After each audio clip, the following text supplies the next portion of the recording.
زبور 5 محافظت کے لیے دعا۔ اے خداوند میری باتوں پر کان لگا، میری آہوں پر توجہ کر۔ اے میرے بادشاہ، اے میرے خدا، میری فریاد کی آواز کی طرف متوجہ ہو، کیونکہ میں تجھی سے دعا کرتا ہوں۔ اے خداوند، تو صبح کو میری آواز سنے گا، میں سویرے ہی تجھ سے دعا کر کے انتظار کروں گا، کیونکہ تو ایسا خدا نہیں جو شرارت سے خوش ہو، بدی تیرے ساتھ نہیں رہ سکتی، گھمنڈی تیرے حضور کھڑے نہ ہوں گے۔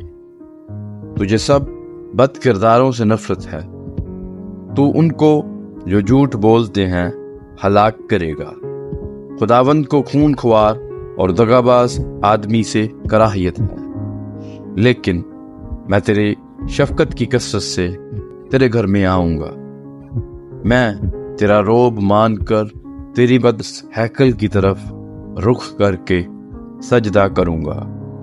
اے خداوند، میرے دشمنوں کے سبب سے مجھے اپنی صداقت میں چلا، میرے آگے آگے اپنی راہ کو صاف کر دے، کیونکہ ان کے منہ میں ذرا سچائی نہیں، ان کا باطن محض شرارت ہے، ان کا گلا کھلی قبر ہے، وہ اپنی زبان سے خوشامد کرتے ہیں۔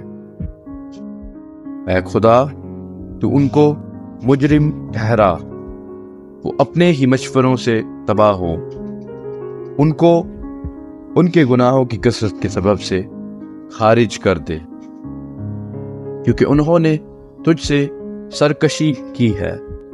لیکن وہ سب جو تجھ پر بھروسہ رکھتے ہیں شادمان ہو، وہ سدا خوشی سے للکاریں، کیونکہ تو ان کی حمایت کرتا ہے، اور جو تیرے نام سے محبت رکھتے ہیں تجھ میں شاد رہیں، کیونکہ تو صادق کو برکت بخشے گا۔ اے خداوند، تو اسے کرم سے صبر کی طرح ڈھانک لے گا۔ آمین۔